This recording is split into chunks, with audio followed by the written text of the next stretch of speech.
ابتدا ہے رب جلیل کے بابرکت نام سے جو دلوں کے بھید خوب جانتا ہے۔ دیکھتی آنکھوں سنتے کانوں صابری میاں کا سلام پہنچے۔ ناظرین محترم، ایک کسان نے اٹلی کے ایک بنجر ویرانے میں ڈیرا ڈال لیا اور ٹھان لی کہ یہاں پانی کی تلاش کروں گا۔ چنانچہ اس نے کنواں کھودنا شروع کر دیا۔ وہ دن رات اسی محنت میں لگا رہتا کہ جب تک پانی نہیں نکلتا کنواں کھودتا رہوں گا۔ ابھی وہ 25 سے 30 فٹ ہی نیچے کھود پایا تھا کہ اس نے مٹی میں غیر معمولی چیزیں دیکھیں۔ اس نے قریبی شہر میں رہنے والے اپنے دوست سے بات کی جو کہ آثار قدیمہ کا ملازم تھا۔ دوست کو بتایا کہ مجھے پتھر کی لاش ملی ہے۔ اس کے دوست نے محکمہ سے بات کی اور جلد ہی پوری ٹیم نے وہاں کھدائی شروع کر دی اور اس طرح ایک گمشدہ تاریخی شہر پومپئی دریافت ہوا۔ جی ہاں، یہ 1748 کی بات ہے اور یہ 79 عیسوی میں تباہ ہونے والا شہر تقریباً 2000 سال تک دنیا کی نظروں سے اوجھل رہا۔ ایسا گمشدہ شہر کہ جس کو تاریخ دان اور آثار قدیمہ کے ماہرین جگہ جگہ ڈھونڈتے پھر رہے تھے، وہ اتنی آسانی سے حادثاتی طور پر دریافت ہو گیا۔ اس شہر کو حضرت داؤد علیہ السلام کے زمانے میں آباد کیا گیا۔ آباد ہونے کے کچھ ہی عرصے بعد یہ رومن امپائر کا عظیم شہر بن گیا۔ پومپئی ایک قدیم رومی شہر تھا جو موجودہ ملک اٹلی کے علاقے کمپانیا میں ناپولی کے نزدیک واقع تھا۔ یہ شہر 7ویں صدی قبل مسیح کے دوران آباد ہوا۔ مختلف ادوار میں مختلف قوموں کے زیر نگی رہنے کے بعد رومن امپائر کے تسلط میں آ گیا۔ پھر اس شہر نے ترقی کی ایسی منازل طے کی کہ یہ اس وقت کی دنیا کے عظیم ترین شہروں میں شمار ہونے لگا۔ تاریخ دانوں نے لکھا ہے کہ اس کی کل آبادی صرف 20,000 تھی۔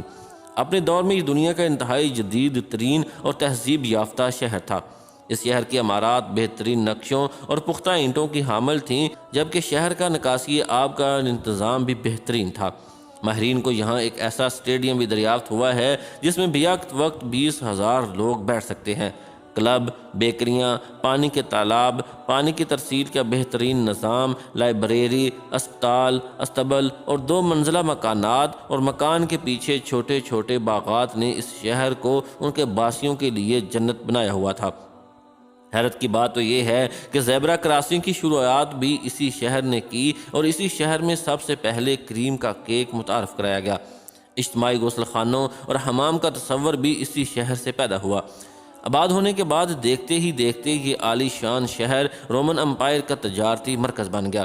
لیکن اس شہر کے مکینوں، جن کو فطرت نے خوشحالی سے نواز رکھا تھا، نے اس شہر میں گناہوں کی وہ بنیاد رکھ دی جس کی وجہ سے اس شہر کو دست قدرت نے نہ صرف قصہ ماضی بنا دیا بلکہ وہ آنے والی نسلوں کے لیے ایک عبرت بھی بن گیا۔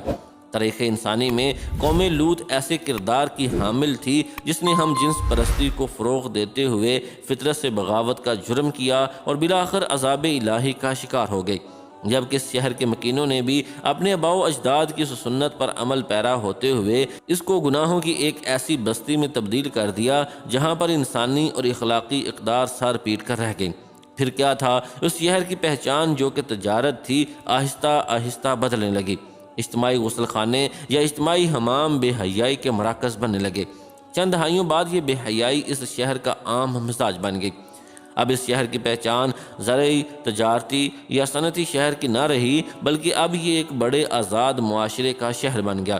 کسی پابندی، کسی روک ٹوک، ہر قسم کی قانونی اور سماجی بندھنوں سے آزاد کھلے عام جنسی تعلقات اس شہر کی خاص پہچان بن گئے۔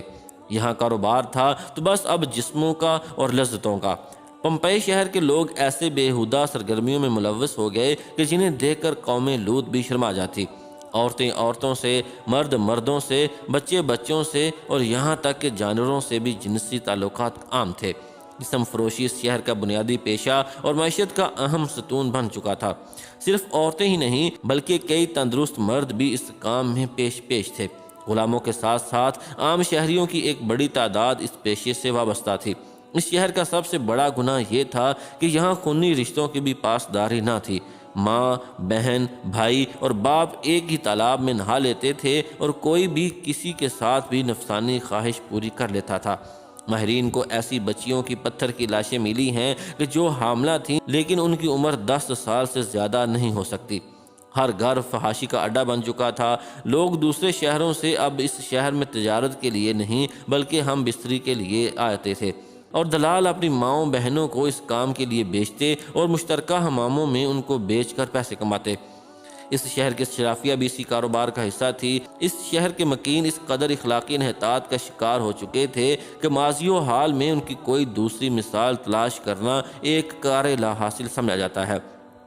اس شہر کی کھدائی سے جو تصاویر حاصل ہوئی ہیں وہ اس قدر بےہودہ اور حواس باختہ تھیں کہ کوئی بھی شخص ان کو دیکھنا یا رکھنا پسند نہ کرے، جبکہ اس عہد میں یہ رواج بھی عام تھا کہ لوگ مکانوں کی دیواروں پر بےہودہ خیالات اور شاعری کو رقم کرتے تاکہ پڑھنے اور سننے والے بھی اس گندگی کا حصہ بن سکیں۔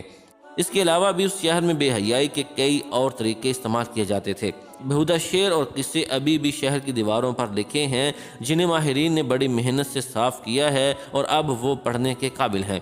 وہ پہلا شہر تھا جہاں پر ایسے سوئمنگ پول اور غسل خانے تعمیر کیے گئے جہاں مردوں اور عورتوں کو اجازت دی جاتی کہ وہ ان میں مشترکہ غسل کر سکیں۔ اس کے علاوہ اگر آپ کو گناہوں کے اس شہر کے کھنڈرات دیکھنے کا اتفاق ہو سکے تو آپ جان سکیں گے کہ اس شہر کے مکانوں اور دیواروں پر ایسی علامات تھیں جو کہ ان کے زناخانے ہونے پر دلالت کرتے ہیں۔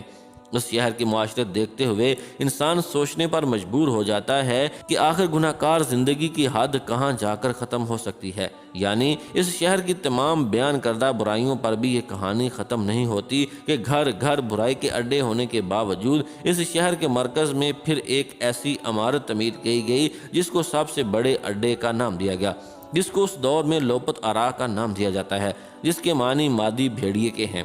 وہ زمانہ قدیم کا سب سے بڑا فحاشی کا اڈا تسلیم کیا جاتا ہے، جو کہ ایک 2 منزلہ عمارت تھی جس کا نچلا حصہ اگرچہ عام لوگوں کے لیے مختص تھا، جبکہ اوپر والی منزل شہر کی اشرافیہ کے لیے مخصوص تھی۔ یہاں پر بے حیائی کی محفلیں سجائی جاتی، باپ بیٹی اور بہن بھائی تک ایک ہی حمام میں ننگے نہا کر شرف انسانیت کا مذاق اڑایا کرتے تھے۔ ایک دن یہ شہر اپنی مستیوں میں مگن تھا کہ بس پھر اللہ کی دی ہوئی مہلت ختم ہوئی اور 79 عیسوی میں اس قصبے کے قریب واقع ویسوس کا آتش فشاں پہاڑ سے لاوا پھوٹ پڑا۔ یہ آتش فشاں اس قدر شدت سے پھٹا کہ آسمان میں دور دور تک اس کی راکھ اور پتھر اڑنے لگے۔ کچھ ہی دیر میں لاکھوں ٹنوں وزنی دہتی راکھ پومپئی شہر پر آ گری۔ اللہ پاک کی قدرت ایسی کہ پہلے ان سب شہر کے مکینوں کو پتھر کا بنایا اور پھر قریبی آتش فشاں پھٹ کر ان پر آ گرا، اور اس طرح پومپئی شہر کے 20,000 افراد موقع پر ہلاک ہو گئے۔ 3 دن تک یہ آتش فشاں آگ اور لاوا اگلتا رہا اور شہر کو صفائے ہستی سے مٹا دیا۔ اس دور کا انتہائی ترقی یافتہ یہ شہر 20 فٹ راکھ کے نیچے دفن ہو گیا۔ 2000 سال تک یہ شہر 20 فٹ راکھ میں دبا رہا۔ یہ عذاب اس شہر کے مکینوں پر اس وقت نازل ہوا کہ جب ان کی اکثریت گناہ آلود سرگرمیوں میں ملوث تھی، اسی لیے ان کی لاشیں دیکھنے کے قابل بھی نہیں ہیں۔ ابھی بھی لاشیں ایسی حالت میں ہیں کہ کچھ حمل کی صورت میں اور بعض جنسی سرگرمی میں ملوث نظر آتے ہیں۔ اللہ تعالیٰ نے یہ شہر ہمارے لیے نشان عبرت بنا چھوڑا ہے۔ اس طرح کی دریافت کے بعد کھدائی کی گئی تو ماہرین آثار قدیمہ یہ دیکھ کر حیران رہ گئے کہ لوگ مردہ حالت میں محفوظ ہیں، اور ایسا لگ رہا تھا کہ جیسے قدرت نے اخلاق باختہ حرکتیں کرنے والی قوم کو آنے والی دنیا کے لیے نشان عبرت بنا دیا ہو۔ جو شخص جس حالت میں تھا اسی حالت میں رہ گیا۔ آج بھی پومپئی شہر کی باقیات میں لاشیں بنا کفن کے ننگی حالتوں میں ہیں اور بالکل اسی حالت میں ہیں جس میں وہ عذاب سے پہلے تھے۔ اس شہر کا 90% حصہ دریافت کر لیا گیا ہے اور کھدائی اب بھی جاری ہے۔ اللہ اکبر! مختلف قوموں پر کیسے کیسے عذاب اللہ پاک نے بھیجے ہیں۔ آج اگر ہم اپنے اعمال کو دیکھیں تو یقیناً ہم بھی کسی سے کم نہیں ہیں۔ اللہ پاک سے دعا ہے کہ وہ ہم سب کو ہدایت عطا فرمائے، ہم نیک اعمال کریں اور برائیوں سے دور رہیں۔ اللہ پاک ہم سے اپنے غضب اور غصے کو دور رکھنا اور ہم پر اپنی رحمت کی برسات فرما دے۔ آمین ثم آمین یا رب العالمین۔